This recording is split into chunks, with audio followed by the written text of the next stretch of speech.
Pemirsa, demo mahasiswa di halaman kantor Wali Kota Mataram ricuh. Mahasiswa terlibat saling dorong dan saling pukul dengan aparat keamanan saat mencoba masuk ke kantor Wali Kota.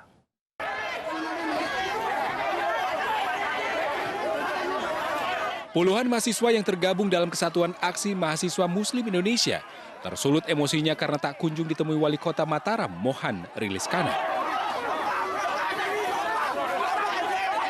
Padahal mahasiswa mengaku sudah 2 kali melayangkan surat untuk audiensi. Mahasiswa pun memaksa masuk ke halaman kantor Wali Kota Mataram hingga terjadi aksi saling dorong dan baku pukul antara mahasiswa dengan aparat keamanan. Situasi sempat tak terkendali. Mahasiswa menuntut pemerintah Kota Mataram untuk peka terhadap kondisi kesenjangan sosial yang terjadi di tengah masyarakat. Demonstrasi ini bertepatan dengan Hari Jadi Kota Mataram.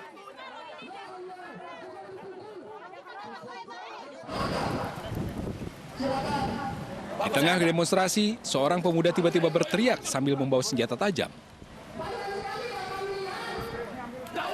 Ketika didekati polisi, pemuda ini malah menantang dan terus berteriak.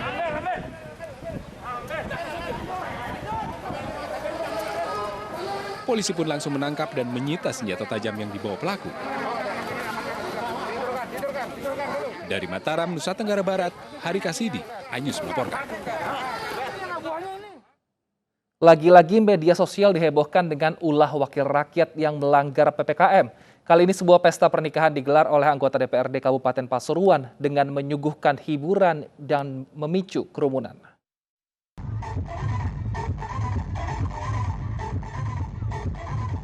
Pesta pernikahan layaknya konser musik yang digelar oleh anggota DPRD Kabupaten Pasuruan ini viral di media sosial. Ratusan warga asik berjoget di depan sebuah panggung megah lengkap dengan tata suara yang menggelegar dan kilauan lampu sorot warna-warni. Banyak di antara warga yang hadir tidak menggunakan masker dan tidak menjaga jarak. Satgas COVID-19 setempat membenarkan adanya resepsi pernikahan tersebut. Acara ini berlangsung Sabtu malam di Desa Pusung Malang, Kecamatan Puspo. Pesta tersebut digelar oleh seorang anggota DPRD Kabupaten Pasuruan dari fraksi PDIP berinisial AM. Acara pun akhirnya dibubarkan oleh Polsek setempat. Acara tersebut dapat menimbulkan satu kerumunan di masa PPKM level 3 di wilayah Pasuruan. Sehingga upaya tegas kita lakukan untuk menghindari kerumunan dan penyebaran COVID-19. Sementara itu pihak panitia berdalih resepsi sudah menerapkan protokol kesehatan. Adapun kerumunan warga yang menyaksikan panggung hiburan terjadi secara spontan. Itu bukan undangan dari kita, Mas.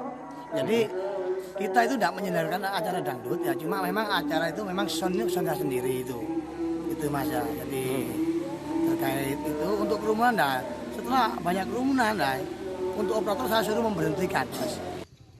Kasus ini ditangani oleh Polres Pasuruan atas dugaan menimbulkan kerumunan di tengah pemberlakuan PPKM level 3 di wilayah Pasuruan. Dari Pasuruan, Jawa Timur, Jaka Samudra, iNews melaporkan.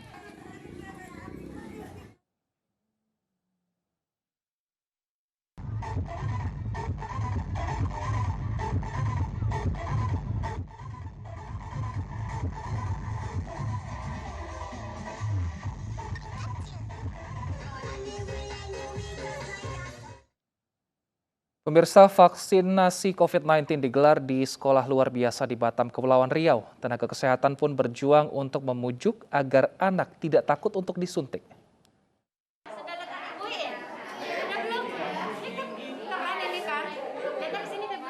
Tenaga kesehatan dan orang tua berusaha mengalihkan perhatian anak berkebutuhan khusus. Anak diajak ngobrol sehingga tidak memperhatikan jarum suntik yang berisi vaksin COVID-19. Meski membutuhkan waktu lebih lama, namun tenaga kesehatan tetap bersabar agar anak bisa divaksin. Vaksinasi ditujukan kepada 115 anak berkebutuhan khusus. Vaksinasi digelar di Sekolah Luar Biasa Putra Kami Batam, Kepulauan Riau. Ucapan terima kasih kami kepada BIN Batam yang sudah memfasilitasi dan juga tenaga kesehatan yang mau bersabar menghadapi anak-anak kami selama vaksinasi, dan juga kepada ibu-ibu guru yang mendampingi kita semua dan orang tua yang mau membawa anak-anak untuk vaksinasi dan juga bersabar menghadapi anak-anak menjalani proses vaksinasi. Sungguh hal ini merupakan kesempatan dan langkah awal untuk kita bisa melakukan belajar kembali secara tatap muka. Vaksinasi untuk anak berkebutuhan khusus akan terus dilakukan hingga akhir Desember 2021. Di Batam terdapat 1.340 anak berkebutuhan khusus, namun penyuntikan hanya dilakukan pada usia 12 tahun ke atas. Dari Batam, Kepulauan Riau, Gustienosa iNews melaporkan. Beragam ekspresi ditunjukkan siswa disabilitas di Sukabumi, Jawa Barat, mulai dari berteriak hingga menangis. Namun tenaga kesehatan berhasil membujuk siswa agar mau divaksin COVID-19.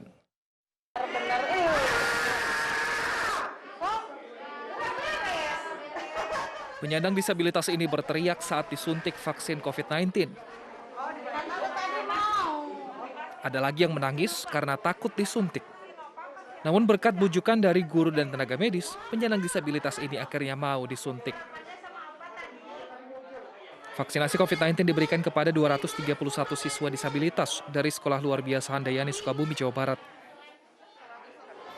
Yang diharapkan adalah ya terutama siswa, guru, dan masyarakat sekitar SLB Negeri Handayani terlepas dari COVID-19. Gitu. Berapa jumlah Pak yang divaksin hari ini? 231 orang. Terdiri dari siswa SLB, ada 3 SLB, SLB Negeri Handayani, SLB PGRI Cisaat, dan SLB Purna Bakti Pertiwi. Untuk anak berkebutuhan khusus di atas usia 18 tahun, Dinas Kesehatan memberikan suntik vaksin jenis Sinopharm. Sedangkan vaksin Sinovac diberikan kepada anak berkebutuhan khusus usia 12 tahun ke atas. Pemberian vaksin tahap pertama ini sudah diberikan bagi 3 sekolah SLB di Kabupaten Sukabumi, sementara vaksin tahap kedua selanjutnya akan dilakukan di tempat yang sama. Dari Sukabumi, Jawa Barat, Budi Setiawan iNews melaporkan. Warga berebut kursi saat mengantri vaksinasi COVID-19. Selengkapnya kami hadirkan usai jeda berikut, tetap bersama kami.